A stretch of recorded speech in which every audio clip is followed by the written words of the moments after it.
একটি গোপন অপারেশন, একটি অদৃশ্য শক্তি এবং এক সেনাপ্রধানের হুমকি যা পুরো দক্ষিণ এশিয়াকে কাঁপিয়ে দিতে পারে। আজকের গল্প বাংলাদেশে পাকিস্তানি গোয়েন্দা সংস্থা আইএসআই এর গোপন কার্যক্রম নিয়ে, যা ভারতের চিকেন নেকের নিরাপত্তাকে হুমকির মুখে ফেলেছে। কিন্তু এর পিছনে সত্য কি? কে জিতবে এই অদৃশ্য যুদ্ধে? চলুন গল্পের গভীরে যাই। রাজনীতি অঙ্গনের নানান ইতিহাস ও তথ্য পেতে আমাদের চ্যানেলটি সাবস্ক্রাইব করে বেল বাটনটি প্রেস করে রাখুন। ভারতীয় সেনাপ্রধান বাংলাদেশে পাকিস্তানি গোয়েন্দা সংস্থা আইএসআই এর কার্যক্রম নিয়ে উদ্বেগ প্রকাশ করেছেন। তিনি উল্লেখ করেছেন যে আইএসআই বাংলাদেশের সেনাবাহিনীর সাথে মিলে ভারতের বিরুদ্ধে অপারেশন চালাচ্ছে এবং চিকেন নেক অঞ্চলে ঘুরে বেড়াচ্ছে। তিনি বাংলাদেশকে উচিত শিক্ষা দেওয়ার কথা বলেছেন এবং যুদ্ধের জন্য প্রস্তুত থাকার আহ্বান জানিয়েছেন।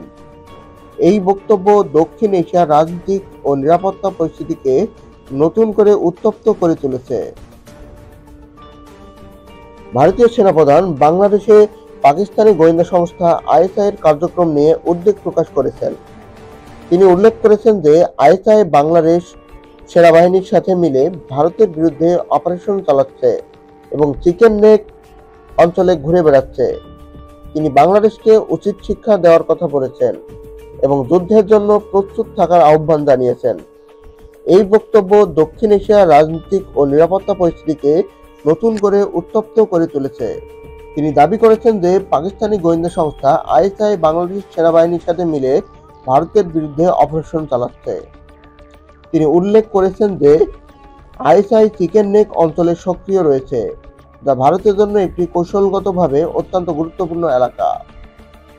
তিনি বলেছেন যে বাংলাদেশকে এই বিষয়ে উচিত শিক্ষা দেওয়া হবে। তিনি বাংলাদেশের সরকার, জনগণ, বিজিবি এবং সেনাবাহিনীকে যুদ্ধের জন্য প্রস্তুত থাকার আহ্বান জানিয়েছেন। তিনি সরাসরি আক্রমণের হুমকিও দিয়েছেন, যা এই পরিস্থিতিকে আরো উত্তপ্ত করে তোলে। ভারত ও বাংলাদেশের মধ্যে সম্পর্ক ঐতিহাসিকভাবে জটিল। 1971 সালে বাংলাদেশের স্বাধীনতা যুদ্ধে ভারত বাংলাদেশের পাশে দাঁড়িয়েছিল, কিন্তু সাম্প্রতিক বছরগুলোতে দুদেশের মধ্যে সম্পর্কের উত্থান পতন দেখা গেছে। ভারতীয় সেনাপ্রধানের এই বক্তব্য দুই দেশের সম্পর্ককে আরো জটিল করে তুলতে পারে। বাংলাদেশ যদি আইএসআই এর কার্যক্রমে জড়িত থাকে, তবে এটি ভারতের জন্য একটি বড় নিরাপত্তা ঝুঁকি হবে। পাকিস্তান ও ভারতের মধ্যে সম্পর্ক ঐতিহাসিকভাবে জটিল। পাকিস্তানি গোয়েন্দা সংস্থা আইএসআই-কে প্রায় ভারতের বিরুদ্ধে সন্ত্রাসবাদী কার্যক্রমে জড়িত থাকার অভিযোগ করা হয়। বাংলাদেশে আইএসআই এর কার্যক্রম ভারতের জন্য একটি বড় হুমকি, কারণ এটি ভারতের উত্তর পূর্বাঞ্চলের নিরাপত্তাকে ঝুঁকির মধ্যে ফেলতে পারে। বাংলাদেশের সার্বভৌমত্ব। ভারতীয় সেনাপ্রধানের বক্তব্য বাংলাদেশের সার্বভৌমত্বের প্রতি একটি হুমকি হিসাবে দেখা যেতে পারে। বাংলাদেশ একটি স্বাধীন ও সার্বভৌম রাষ্ট্র এবং তার নিজস্ব পররাষ্ট্র নীতি রয়েছে। ভারতের এ ধরনের হুমকি বাংলাদেশের জনগণের মধ্যে ক্ষোভ ও অসন্তোষ সৃষ্টি করতে পারে। এই পরিস্থিতি দক্ষিণ এশিয়ার আঞ্চলিক নিরাপত্তা পরিস্থিতিকে জটিল করে তুলতে পারে। ভারত ও পাকিস্তানের মধ্যে উত্তেজনা ইতিমধ্যে উচ্চ পর্যায়ে রয়েছে এবং বাংলাদেশে আইএসআই এর কার্যক্রম এই উত্তেজনাকে আরো বাড়িয়ে তুলতে পারে।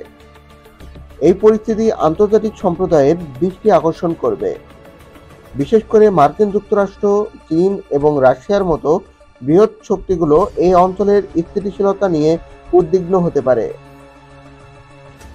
চীন বাংলাদেশের সাথে ঘনিষ্ঠ সম্পর্ক বজায় রাখে এবং এই পরিস্থিতিতে তার ভূমিকা গুরুত্বপূর্ণ হবে। ভারত বাংলাদেশের একটি বড় বাণিজ্যিক অংশীদার। এই পরিস্থিতি দুদেশের মধ্যে বাণিজ্যিক সম্পর্ককে প্রভাবিত করতে পারে। এছাড়াও এই অঞ্চলে বিনিয়োগকারীরা নিরাপত্তা ঝুঁকির কারণে বিনিয়োগ কমিয়ে দিতে পারে। এই পরিস্থিতি আন্তর্জাতিক সম্প্রদায়ের দৃষ্টি আকর্ষণ করবে, বিশেষ করে মার্কিন যুক্তরাষ্ট্র, চীন এবং রাশিয়ার মতো বৃহৎ দেশগুলো এই অঞ্চলের স্থিতিশীলতা নিয়ে উদ্বিগ্ন হতে পারে।